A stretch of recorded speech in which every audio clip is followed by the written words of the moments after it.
Fala família Reino Cast, a paz do Senhor, muito bem-vindos a mais um episódio. E aqui hoje a gente vai falar sobre um tema maravilhoso, a geração que não está perdida. É verdade. E hoje a gente tem a paz do Senhor para vocês, né? Tenha um ótimo dia, Deus abençoe a sua vida. Temos aqui hoje um jovem, né? Para trazer um pouco desse tema, a geração que não está perdida, né? E ele é filho de pastor, né? Líder, vice-líder de jovens também. Então, ele vai nos trazer um pouco, vamos falar um pouco sobre esse assunto que é algo muito do momento, né? Isso. Dos últimos tempos, né? Como é que está essa geração e que a gente precisa fazer para não se perder, né? E, como é o nome do convidado? Ele que também é pregador, né? Então você vai Verdade. conhecer um pouco aqui da trajetória, né? Da vida, né? Desse jovem pregador do Evangelho. E nós vamos falar de um tema que é a geração que não está perdida. E nada mais, né, que nós tivemos a oportunidade de conhecê-lo e hoje ele está aqui conosco para falar desse tema com vocês, né, o nosso querido irmão Israel Gouveia. Seja muito Amém. bem-vindo. Meus irmãos, a paz do Senhor, é um prazer estar aqui no cast pela primeira vez, é um desejo realizado, sonho Amém. realizado. Estive acompanhando e agradeço ao irmão Lailton, sua Amém. esposa, que Deus abençoe, que Deus continue alavancando esse projeto, que é muito fundamental para muitas vidas, e dentro desse tema que a gente abordará, é muito bom falar sobre a nossa juventude, a última geração, sobre a nossa igreja, a última geração, né? A geração do arrebatamento. Verdade. Hoje vocês estão na Assembleia de Deus em Presidente Vargas, Isso. né? Você Presidente é Vargas. o filho do pastor, presidente da igreja. E como é que é essa experiência? Vamos começar aqui já. Como é que é a experiência de ser filho de pastor? Nós também, nós dois também somos filhos de pastores, né? E como é essa experiência de ser filho de pastor? Para mim, nunca foi uma luta. Para mim, sempre foi algo de boa. Muito cedo entendi o meu chamado. E ser filho de pastor é algo que lhe cobra muito, né? Algo que você está envolvido na obra muito cedo. É igual muitos jovens do nada começam a tocar na igreja, aí é forçado, muitos não querem, mas é forçado, porque ser filho de pastor lhe cobra muito de você se entregar para a obra, você ajudar a sua família, tá numa família sacerdotal. E hoje a gente recebe muito filho de pastor. O meu pai foi consagrado recentemente a pastor presidente lá no PV Sede. E aí os meninos começaram a brincar, agora filho de pastor presidente. Então, para mim eu sempre levo na brincadeira, porque nunca me cobrou tanto no sentido de cair esse peso ou querer subir o coração, a soberba, de porque é filho de pastor, presidente, agora tem que andar mais com calma. Não, sempre levei que me doar para a obra. E eu sempre gostei de estar envolvido com a obra muito cedo. Comecei a ministrar, eu tinha 12 anos.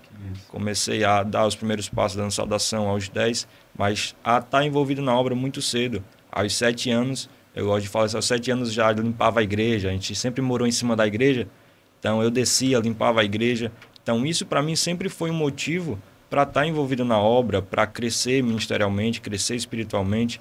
Então, ser filho de pastor, para mim sempre foi um incentivo a querer evoluir. Agora, todos nós queremos ser referência, queremos evoluir, queremos fazer o nosso nome. E às vezes isso pesa muito para mim, é o filho de pastor. Sim. E tal.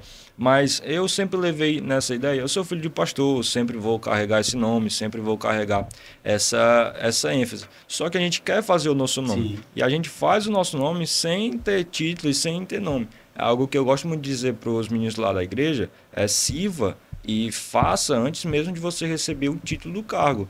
Tem um jovem lá na igreja que ele quer ser diácono, eu disse, seja diácono antes mesmo de você ser consagrado a diácono. Sirva como diácono, porque diácono é servir, né? Então, a gente precisa servir antes mesmo de receber o título. O título é algo que vai lhe dar nome, algo que vai fazer você referência. Mas o que faz mais você referência ainda é a sua vida que o pessoal está vendo. Esse rapaz tem cara de presbítero, tem cara de pastor, mas não é. Mas ele leva uma vida de alguém que quer ser. Então, isso atrai muito dentro de uma família sacerdotal, isso dentro de filho de pastor, como foi abordado aqui, perguntado. Né? Isso é muito bacana, porque a gente, geralmente, né, hoje, infelizmente, isso é uma realidade, né, que a maioria dos filhos de pastores, né, nós como filhos de pastores, a gente é uma exceção, mas a maioria dos filhos de pastores, infelizmente, eles não caminham junto, né, com o chamado ali dos seus pais. Você, Israel, você tem algum conceito com relação a isso? Você tem alguma ideia? Por que isso acontece? Porque a maioria dos filhos de pastores não caminham ali com seus pais? Pronto. É algo que eu escutei muito dizerem filho de peixinho, peixinho é. Agora, filho de crente não é crente. Então, a gente vê hoje, se a gente for ver esses jovens que estão presos, jovens que infelizmente estão nas drogas, a maioria deles são filhos de pastores, são filhos de irmãs do círculo de oração.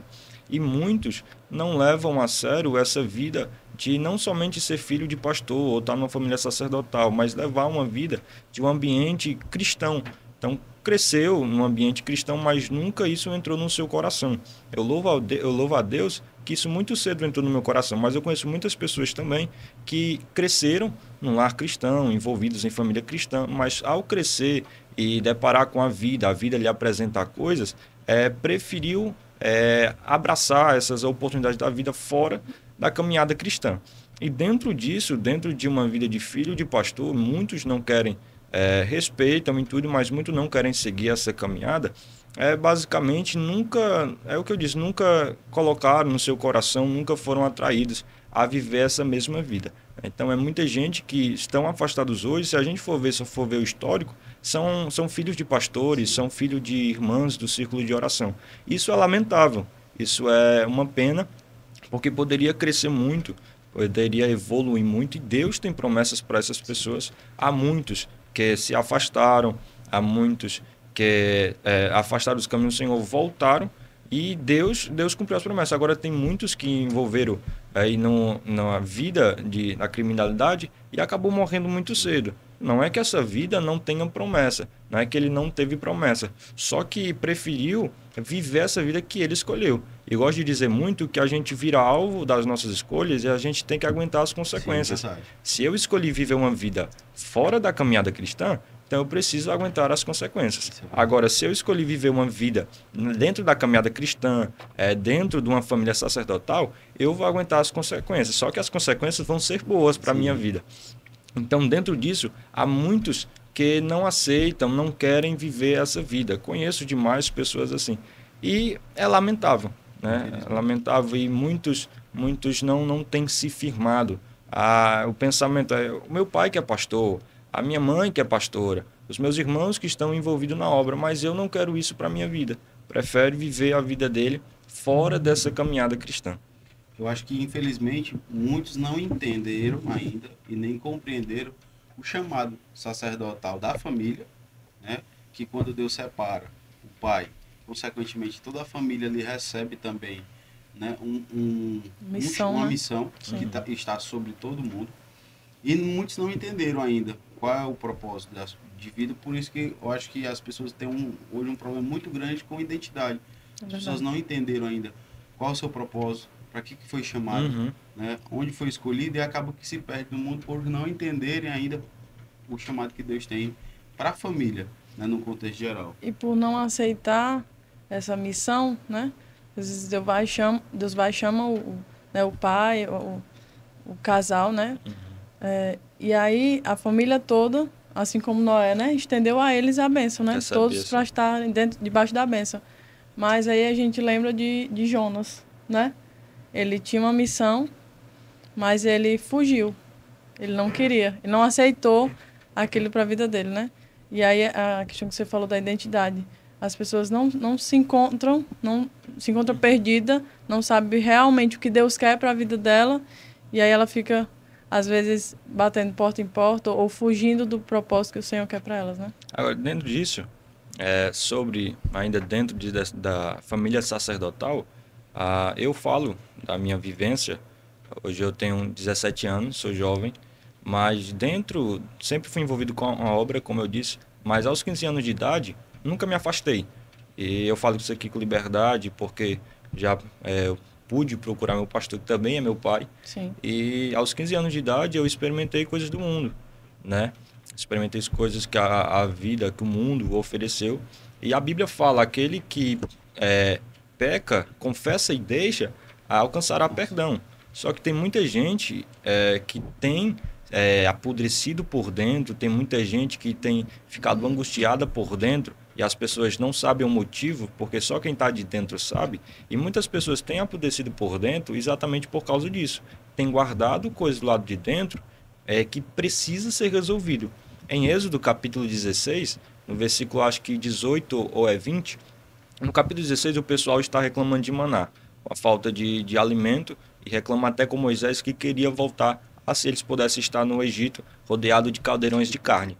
E Deus derrama maná para o povo, disse: Moisés, eu vou dar alimento para o povo, mas tudo isso é para me testar a fé do povo, para ver se eles me adoram pelo que eu faço na vida deles ou por quem eu sou. Então Deus derrama maná e há uma ordem que um de cada tenda fosse buscar maná para a sua família. E no versículo 20, se eu não me engano, Moisés vai dizer: ninguém guarde um maná para amanhã. E muitos não obedeceram a ordem de Moisés. Guardaram o maná para o dia seguinte, e quando viram o maná no dia seguinte, estava apodrecido, estava cheirando mal, estava cheio de fungos. Porque há uma ordem dizendo: não guarde para amanhã. É como Deus tinha dito: eu vou derramar maná para o povo, mas é para testar a fé do povo. E o povo, com medo de guardar, o povo com medo de passar fome, não queria usar naquele dia e guardou. Então, no outro dia, não prestava mais para utilizar aquilo. É muita gente que tem se frustrado no dia seguinte, muita gente que tem se frustrado e não tem evoluído exatamente por causa disso. Tem guardado coisa com medo da reação de outras pessoas, com medo de como vai enfrentar isso. Então, apodrecendo por dentro, e dentro desse sentido, eu não apodreço somente a mim. Porque se eu estou guardando dentro de casa, eu apodreço todos aqueles que estão dentro da minha casa. Isso afeta não só a mim, mas toda a minha família. Sim. Então, a irmã falou sobre quando o casal recebe o cargo para pastorear, não é somente mais para o casal, agora é toda a família. E esse peso cai sobre toda a família. Uma vez eu recebi uma revelação de um amigo meu pregador, dizendo: Israel, eu via teu pai caminhando e sangrando muito na caminhada, e esses pingos de sangue caíam sobre você. Aí depois eu entendi, porque quando você se doa para fazer a obra, não importa se é na sua família, sim, ou ajudando alguém, algum pastor, mas quando você se doa e está lado a lado, as consequências vêm também para você, porque você escolheu viver aquela vida. Agora, viver a obra de Deus não é algo que é ruim, é algo doloroso, é algo que é muito trabalhoso, mas depois você tem um resultado maravilhoso que Deus lhe honra. Então, quando você entra numa caminhada, ainda mais dentro de uma família sacerdotal, não se trata mais somente sobre você ou seu pai que é pastor, mas cai sobre toda a família, aqueles que se doaram para fazer a obra. Verdade. E aí também o pai, o pastor, o sacerdote, ele precisa entender que também o maior ministério dele não é a igreja. Né? Verdade. Que o maior ministério, que a gente observa que tem alguns detalhes em algumas famílias que a prioridade sacerdotal não é a família, é o trabalho, a obra. E sim, a gente tem que priorizar a obra, mas lembrando que o nosso maior ministério começa dentro de casa. Né? Então tem que também estar atento. E vamos entrar agora, né, discorrer desse tema que foi escolhido para hoje. A gente já deu uma breve introdução aqui sobre um pouco do nosso dia a dia, né? Não tem como a gente não falar do nosso convívio na nossa vida. E a geração que não está perdida. Esse é um tema e que, falando sobre justamente o que nós estamos agora discorrendo aqui, é que existe ainda uma geração que não está perdida, que não se contaminou, que não se perdeu, e uma geração que é a geração eleita, escolhida e comprada, né, remida e lavada pelo sangue do Cordeiro, que vai ser arrebatada e morar no céu com Cristo. Ainda há uma geração. Né? E como hoje se manter dentro dessa geração? É uma pergunta muito boa. Hoje viver, uma caminhada cristã, ela não é fácil. Não importa para quem seja, não importa a idade. E quando se trata mais ainda de jovens, aí que o peso cai mais ainda, porque nós jovens estamos ainda conhecendo a vida, estamos ainda crescendo, né? Tanto profissional como também espiritualmente, ministerialmente. E como se manter é difícil, não é fácil, Porque o mundo hoje ele lhe apresenta muitas coisas para você agarrar. O pecado tá para onde a gente olha tem pecado. Agora a escolha é nossa se a gente vai pecar ou não. A tentação ela vem forte, mas a gente precisa estar forte, mas ainda espiritualmente. Jesus ele é levado para o deserto e quando ele é tentado pelo diabo, a Bíblia vai dizer que ele está cheio do Espírito Santo. Ele está cheio do Espírito Santo. Então, quem está cheio do Espírito Santo é levado para o deserto, mas não é levado de qualquer forma. Há um preparo antes. Então, para toda tentação, o diabo, eu escutei uma vez uma ministração, dizendo que Satanás, quando a gente está cheio do Espírito Santo, a gente vira alvo dele. Porque quando a gente está vazio, ele não tem o que fazer. Ele não tem o que tentar. Quando a gente está vazio, a gente já está agradando ele. Tá sujeito, então, uma vez cheio do Espírito Santo, a gente vira alvo de Satanás. Então, ser cheio do Espírito Santo me faz viver uma tentação ainda muito forte, porque eu viro alvo das coisas do inimigo. Então, ser fiel, se manter fiel, não vai ser algo fácil, ainda mais para a nossa juventude, mas é algo que a gente precisa manter a nossa santidade. A gente precisa ser santificado. E muitos jovens têm desfalecido, têm parado na caminhada cristã exatamente por causa disso. Porque falta um mantimento espiritual no sentido deles quererem procurar. Muitos jovens têm parado na caminhada cristã e não têm prosseguido exatamente nisso, porque vem um vento forte, vem a primeira tempestade aí da caminhada cristã e não tem estrutura para poder suportar. E acabam querendo voltar o caminho, acabar querendo parar no meio do caminho. Então, se manter nessa caminhada cristã me leva a ter que se alimentar da palavra de Deus todos os dias, alimentar o meu espírito. Uma vez alguém perguntou, Israel, o que é ser avivado?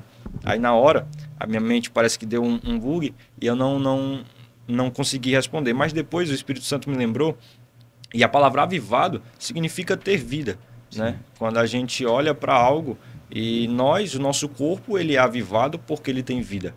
E agora o nosso espírito, ele só é avivado se ele tiver vida. E como é que tem vida? Se ele está sendo alimentado, se alguém está crescendo ele. Sim. O nosso corpo ele está de pé porque a gente se alimenta, porque a gente bebe água, porque a gente faz exercício. E o nosso espírito, como é que está? A gente tem olhado muito para o nosso corpo, tem mantido muito, e isso não é errado, não quero aqui ser ignorante, mas o nosso espírito também precisa ser mantido. Sim. E muitas pessoas têm olhado somente para o corpo. A gente é corpo, alma e espírito. Só que a gente também precisa manter o nosso espiritual. Porque vai chegar uma hora que a gente vai morrer. Esse corpo aqui vai ficar. Para onde vai o nosso espírito? Cheio do Espírito Santo, eu viro alvo de Satanás. Mas Deus está todo o tempo me guardando e vencendo as lutas. Mas se eu morro com o meu espírito vazio, para onde é que eu vou?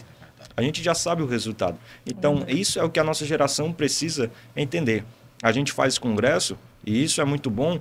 E eu entendo, a gente faz congresso no final do ano para agradecer a Deus o ano que foi de luta, o ano que foi trabalhoso. Mas no congresso a gente olha para o céu e agradece por tudo, aquela festa linda, maravilhosa, tem salvação, conferência também. Só que a gente precisa colocar para a nossa juventude, nós que somos líderes, precisam falar para a nossa juventude que o que precisa da nossa juventude ser alimentada e permanecer de pé não vai ser congresso, não vai ser conferência, mas vai ser um momento de espiritualidade, envolver esses jovens em oração. Então é por isso que a gente da última geração precisamos entender mais isso, precisamos deixar mais de lado as coisas que é mais estética ou então quantidade e envolvermos mais no espiritual. Sim. Muitos jovens têm parado na caminhada cristã, têm largado o seu chamado por causa disso. Passa por uma situação, não aguenta a situação porque nunca teve estrutura para poder suportar.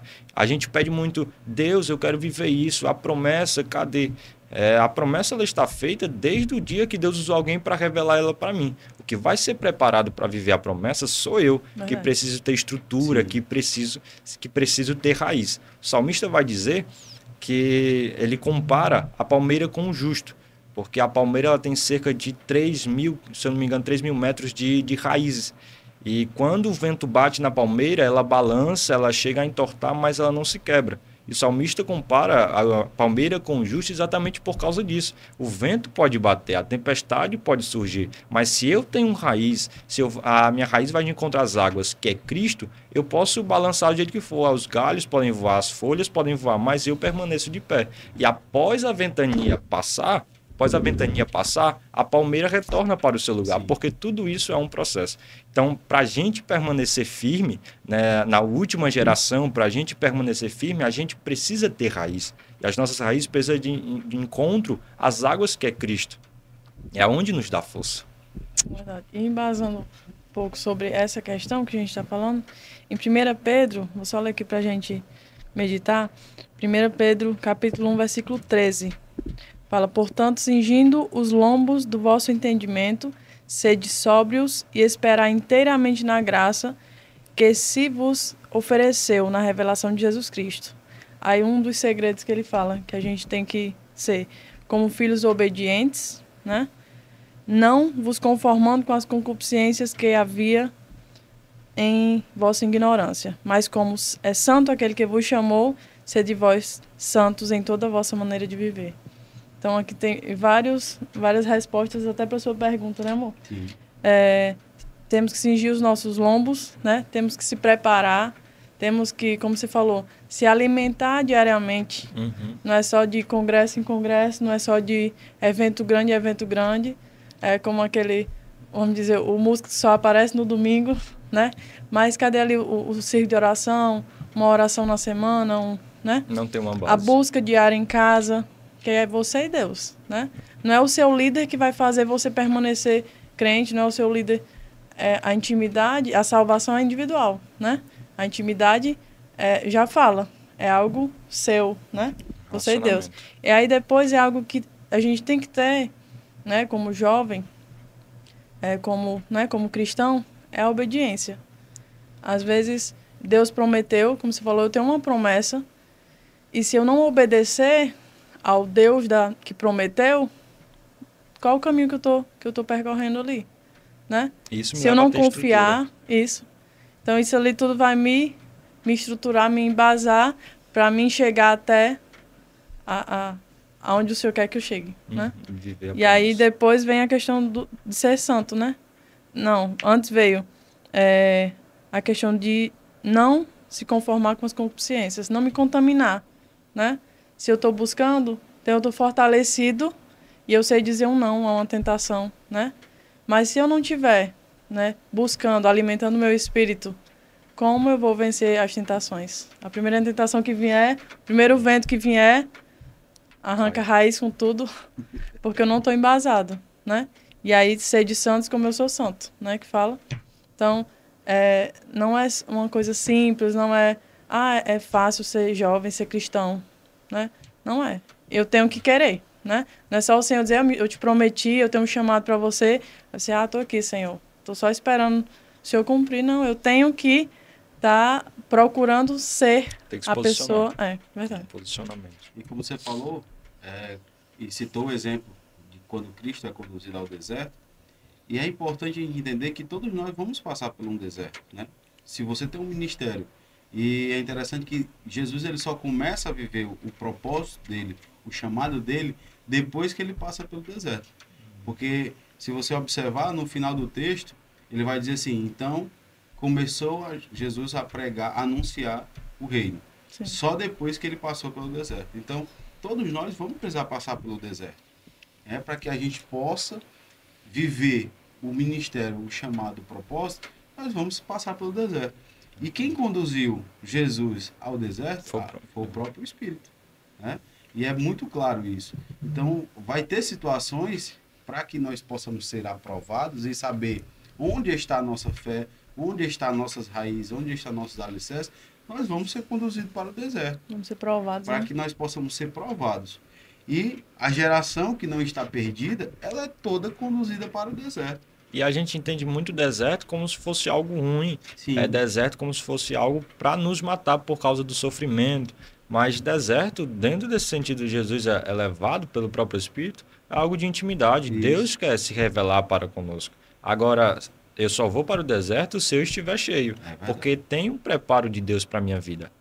dentro sobre o que eu disse, ser alvo de nossas escolhas, se a gente escolhe viver algo, a gente tem que aguentar as consequências. Ser levado pelo deserto, ainda mais por Deus, eu posso ficar tranquilo que tudo aquilo é um teste. Sim. Agora, se eu estou vivendo algo ruim, se eu estou vivendo algo tenebroso na minha vida, eu preciso olhar o meu histórico. O que foi que eu fiz? Se está sendo consequência de minha escolha, agora eu tenho que viver. Mas se tudo está sendo a mão de Deus para a minha vida, então eu posso ficar tranquilo que tudo isso é só um processo para algo maior chegar na minha vida.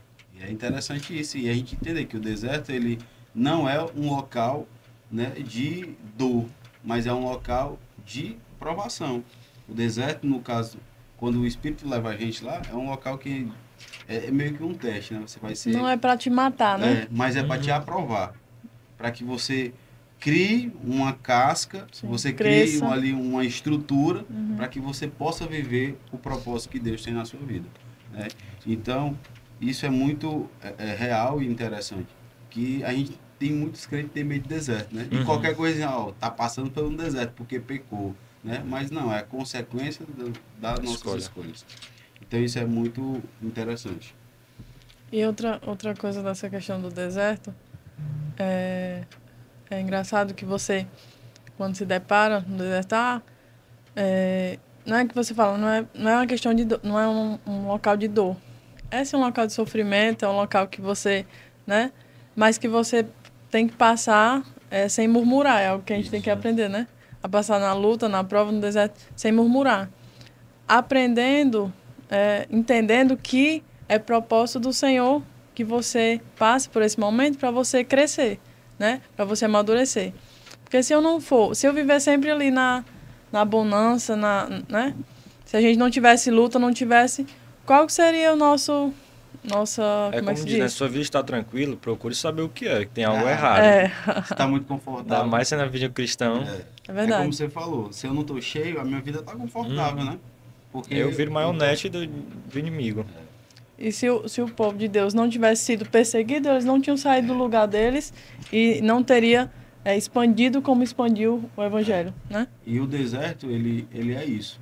Ele é um local que tira a gente da nossa zona de conforto. Então, se você está muito confortável, você vai... Se você, para viver o propósito de Deus na sua vida, você vai passar pelo deserto. E é fato. Quando você vai ser chamado para você ser líder de alguma coisa, você estava ali numa vida mais tranquila, e Deus chama assim, ei, tu vai ser líder de jovens agora. Você começa a entrar num deserto automaticamente. Porque você começa a passar por coisas que você não passava antes, você começa a ser confrontado com coisas que você nunca foi confrontado, para que você tenha experiência para entrar e viver o propósito que Deus te chamou. Isso é fato. Tudo é um avanço de Deus para a sua vida para viver o ministério. Eu abro um parênteses para contar uma história. Eu tenho um projeto na escola chamado Equibalo. Equibalo é uma palavra no grego, né? A palavra envi, no grego significa equibalo, que vem de Lucas 10, versículo 2, que é onde fala que a seara é grande, mas são poucos os ceifeiros. É necessário que envie ceifeiros para a seara. Então, a palavra envie, no grego, ela é equibalo. E na escola, a gente tem um projeto de fazer pequenos grupos de oração, um momento de culto na hora do intervalo. E graças a Deus, Deus tem abençoado. A gente fez um ano agora com esse projeto. Isso. Começamos ano passado e tem registros. Depois tem um Instagram do Equibalo, equibalo.pg. E a gente começou os PGs lá, Hilton, com 40 jovens dentro do auditório, 30 jovens, isso nas primeiras semanas. E foi algo muito bom. Hoje, acho que a gente já passou de 10 jovens que aceitaram Jesus dentro desse momento de oração. Todo tempo tem levante, porque quando você está na área do inimigo, fazendo algo de Deus, vai ter levante. Você está mexendo no inimigo, no ninho de Satanás. Mas todo tempo é preciso ter jejum, preciso ter oração. E muitas vidas foram alcançadas através do Evangelho. Muitas vidas voltaram para Cristo no meio do Evangelho. É por meio desse projeto que proclamamos o Evangelho. Então, muitos jovens entram, a gente faz no auditório, entram e saem ali com a sua alma curada, querendo mais. E todos os dias a gente faz esses pequenos grupos de oração. E todo ano a gente faz o chamado PGzão.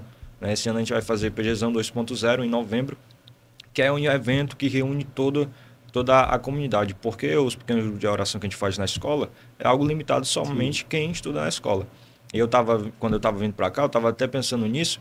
A gente faz o PGzão um meio da gente reunir toda a comunidade que queria participar e não pode, né? E esse meio é da gente envolver o pessoal. Mas a nossa raiz do nosso evento é exatamente por causa disso. É os PGs que a gente faz, esses momentos de adoração. Os congressos que a gente faz, algo para reunir toda a juventude, mas a gente vem um ano todo trabalhando. Sim. A gente vem um ano todo de sofrimento, né? É jovens que, mesmo se arrastando, mas não pararam. Alguns Sim. falharam e tudo, mas não é trabalhoso.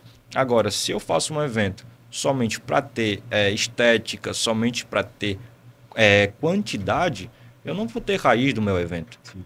Infelizmente, eu posso dizer que esse evento eu acho que não dura três meses, não dura, se for anual, não dura três anos. Então, porque não tem uma raiz. Sim. A gente faz congresso, a nossa raiz é a juventude que trabalhou o ano todo. Eu faço esse evento anual porque tem uma raiz de todos os dias TPG com a juventude. Eu disse que o que envolve a juventude na espiritualidade não é congresso, não é conferência, não é evento desse. É algo espiritual de comunhão, envolver os jovens em oração. Mas a gente precisa ter uma raiz para isso. Sim. Se eu faço o evento somente para ter visibilidade, somente para ter visão entre outras pessoas, não vai fluir. A gente que é líder de jovens, a gente pesa mais ainda sobre isso, né? E agora não se trata mais sobre a gente, se trata agora pelos jovens, que é problemas para resolver. Então a gente visa muito isso. Como é que está a alma desse jovem? A gente que é pregador, a gente chega na igreja e às vezes tem igreja que a gente chega que tem pouca, a gente tem 10 jovens, Sim. ou tem 10 membros na igreja, tem igreja que tem Sim. mais, centenas. Só que a gente precisa chegar na igreja dessa e não pregar para as pessoas, pregar para as almas que ali estão. Sim. Porque cada alma daquela é importante e às vezes a gente falha nisso. A gente chega numa igreja, é pouca gente, vou mudar a mensagem. Por que vai mudar a mensagem? Se as mesmas almas são pessoas que Jesus morreu para Sim. salvar. Então tudo isso é importante. Sim. É envolver esses jovens num evangelismo, num impacto, o jovem sair por essas ruas, olhar para um jovem que está afastado, está numa esquina da rua, está todo sujo, e chegar e apresentar que tem um amor esperando por ele. Tem um Jesus que morreu na cruz para salvar a vida dele. Só que às vezes a gente retrai muito e olhar alguém que está sujo, drogado ou bêbado. Não, aquela pessoa está toda suja. Eu não vou chegar perto dela. Você também estava sujo, mesmo assim Jesus morreu por sua vida. Então a gente precisa entender isso. É servir antes mesmo da gente receber algo. Segunda Reis, se eu não me falha, Segunda Reis capítulo 5, se não me falha a memória, versículo 2, dentro da história de Naamã, bem rápido, vai falar sobre uma menina que ela está sendo levada cativa agora para a terra de Naamã e ela serve como serva da mulher de Naamã.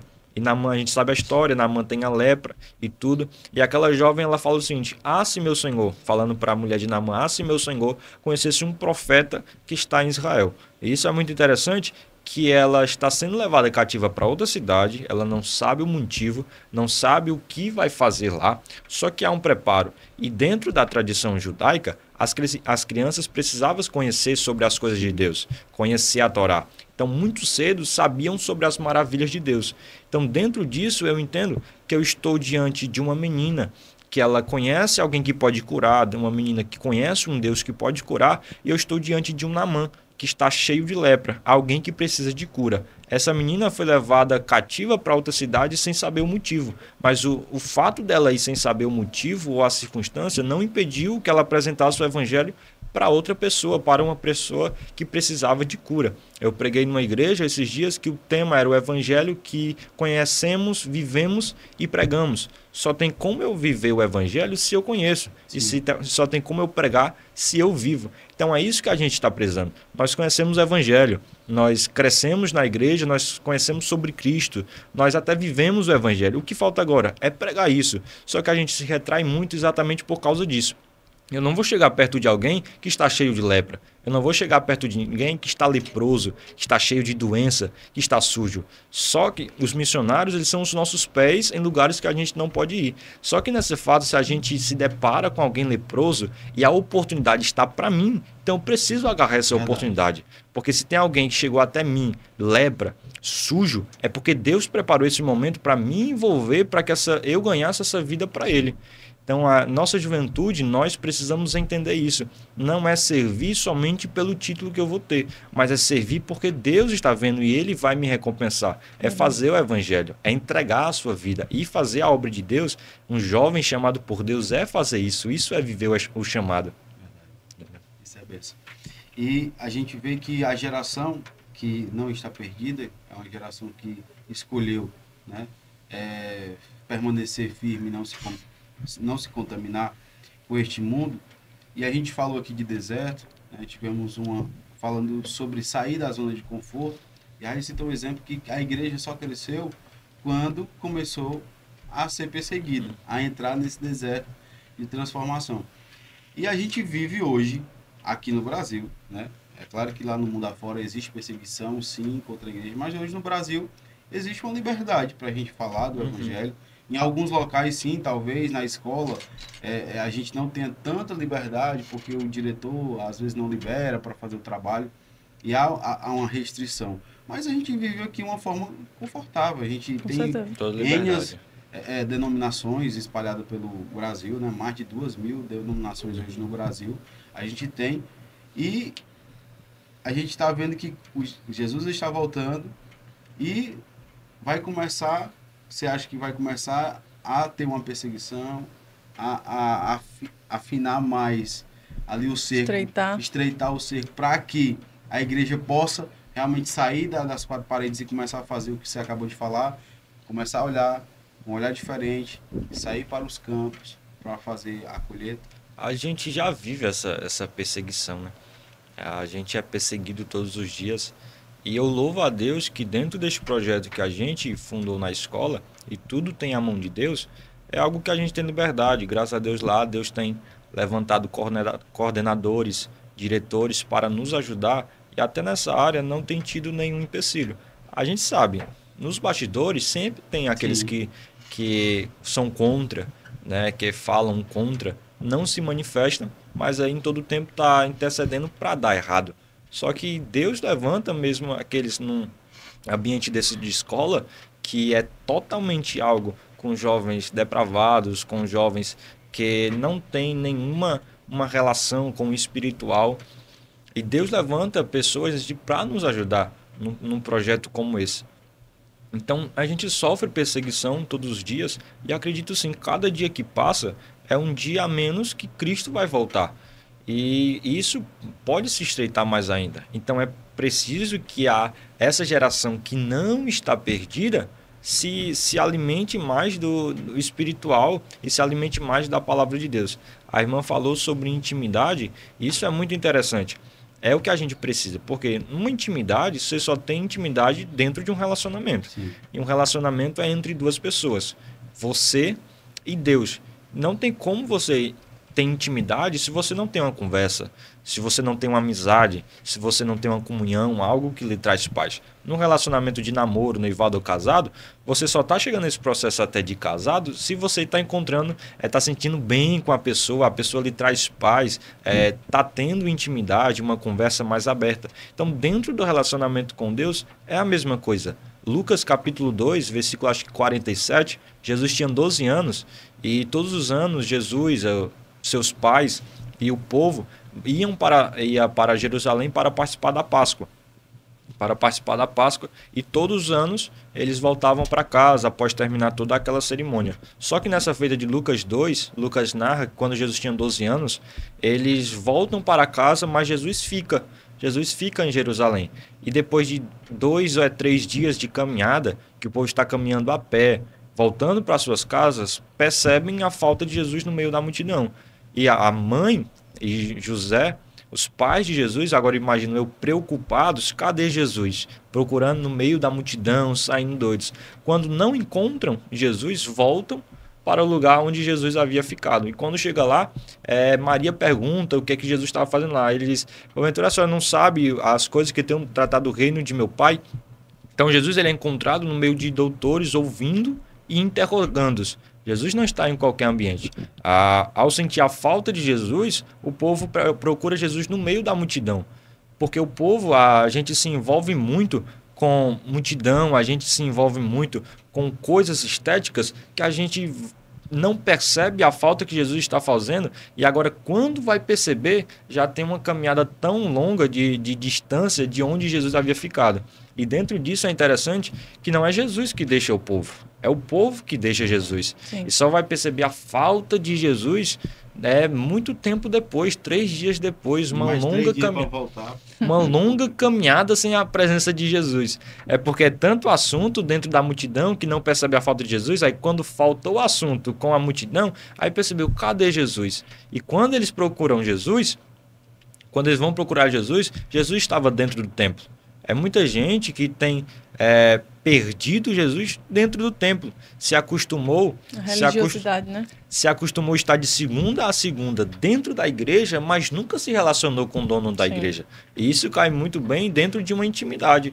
Porque eu estou íntimo de Jesus, eu gosto de estar perto dele, eu amo de estar perto dele, então eu sinto a falta dele em qualquer oportunidade. Verdade. Em qualquer minuto eu sinto a falta dele se eu não tiver ele. Então isso me atrai muito. E ao se aproximarmos de Jesus, toda a vida em oração, toda a vida em busca da palavra, vai iluminar muito, porque a santidade de Jesus vai iluminar muito os meus pecados. É por isso que toda vez que a gente fica íntimo de Jesus, busca mais de oração, a gente não entende. Como é que pode? Eu estou orando tanto e parece que tem um vazio na minha alma. Eu estou buscando tanto e parece que nada está preenchendo. É porque toda a vida que a gente se aproxima de uma intimidade com Jesus, a luz de Jesus, a luz de Deus vai me iluminar e vai aparecer os meus pecados. Eu sou pecador, eu preciso mais ainda desse relacionamento. Eu sou falho, eu preciso mais ainda dessa cura.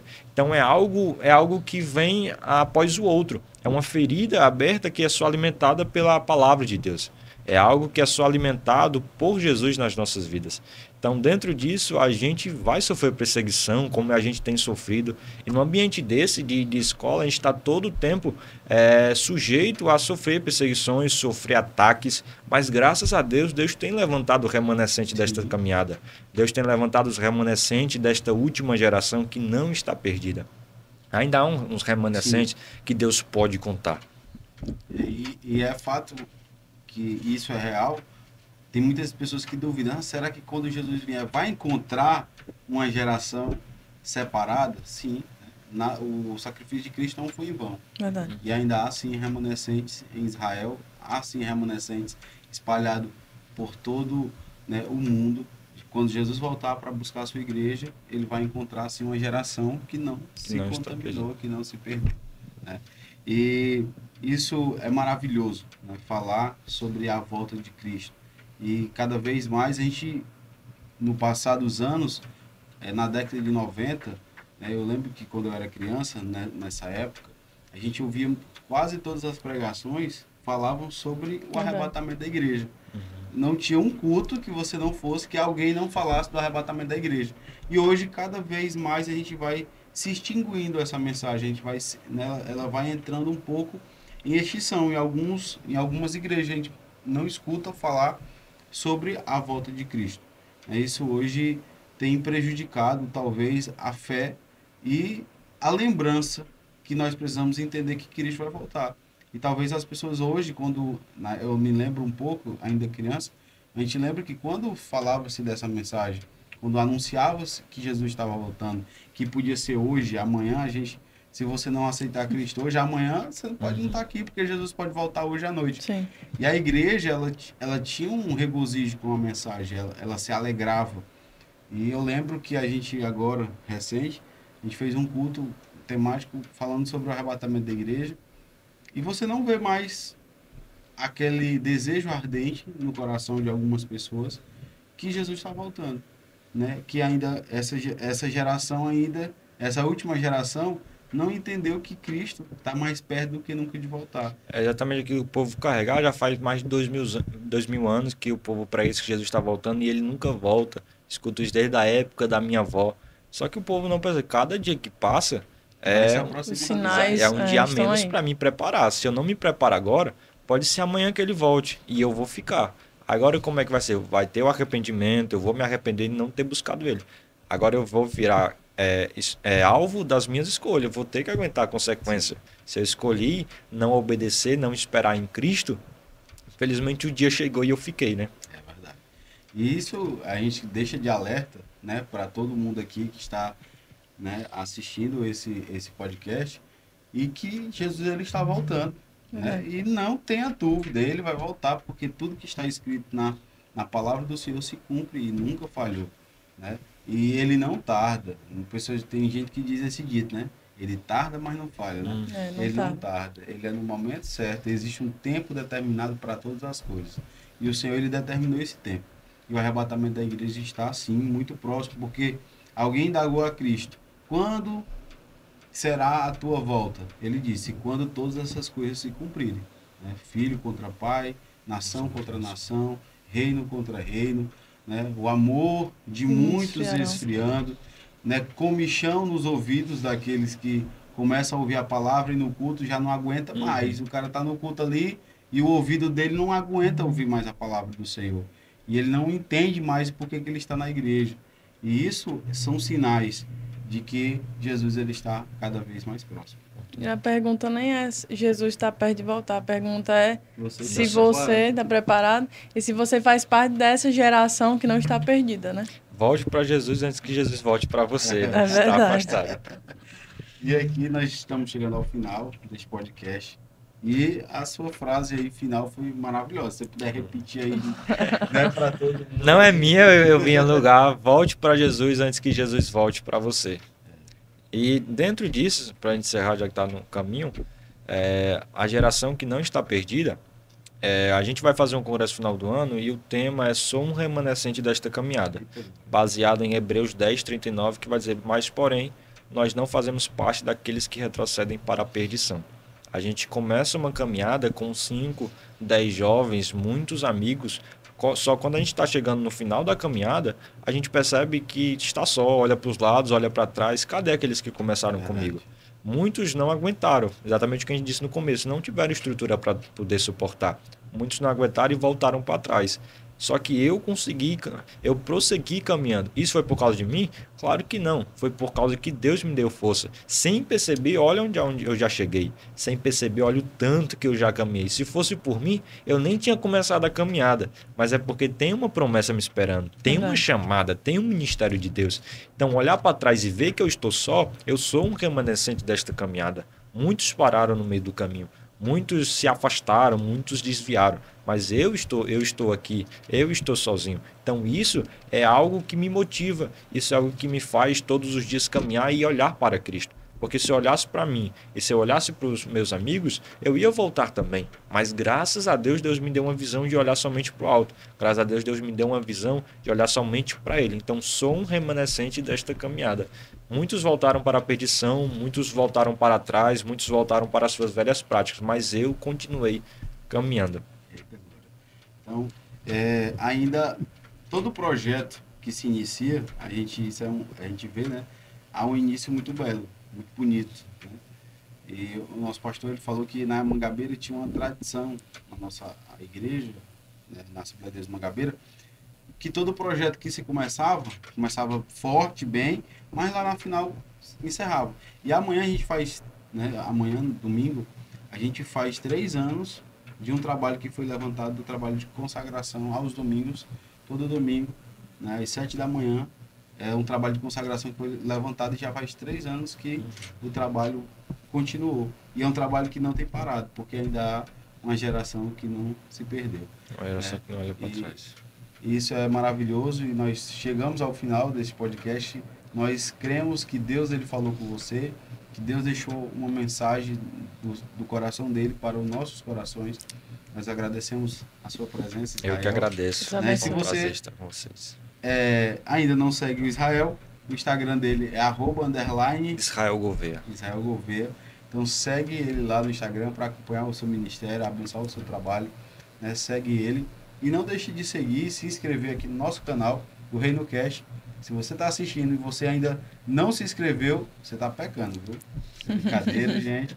Mas se inscreve, nos ajude a continuar anunciando o Reino de Deus nesta terra, porque esse foi um projeto que nasceu no coração de Deus e nós temos todo domingo, né, convidado alguém para estar aqui, para que possamos falar do amor do Senhor.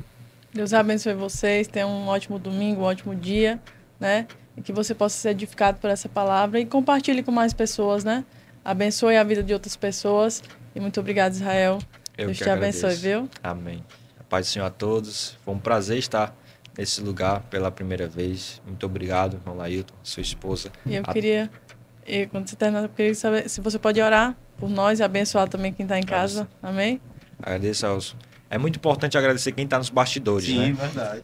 Deus abençoe a todos, a mídia, o Arthur. Então, é gratificante estar com vocês, esse momento de comunhão, esse momento de conversa e muito importante para outras pessoas também que vão estar escutando. Então, que Deus abençoe. Oremos. Vamos orar. Senhor Deus e Pai, muito obrigado, Senhor, pela Tua graça. Muito obrigado, Senhor, por este momento de comunhão. Tu tem falado, Senhor, aos nossos corações, nesta conversa. Deus, neste momento, Pai, de conversa sobre a Tua palavra, sobre a nossa geração. Deus, fortifica os nossos jovens, guarda o nosso coração, guarda a nossa mente, que todos os dias nós, Senhor, possamos estar blindado pela Tua graça, blindado pelo Teu Santo Espírito. Pai, que este momento de conversa possa, Senhor, fazer efeito para outras pessoas que estão escutando, Deus, e que possam ser mais motivadas ainda a levar uma vida de santidade, uma vida de comunhão, porque é isto que a Tua palavra fala, Senhor, para nós vivemos. Deus, nos dá um dia abençoado, nos dá, Senhor, uma semana abençoada para aqueles que estão escutando, indeterminado, Senhor, da data. Deus, em nome de Jesus, abençoe este projeto, que todos os dias possa crescer e chegar, Senhor, a mais vidas que precisam escutar a Tua palavra. Deus, em nome de Jesus, é isso que nós te pedimos e já te agradecemos. Amém. Amém. Amém. Tchau, pessoal. A paz do Senhor e até Deus o próximo abençoe. episódio.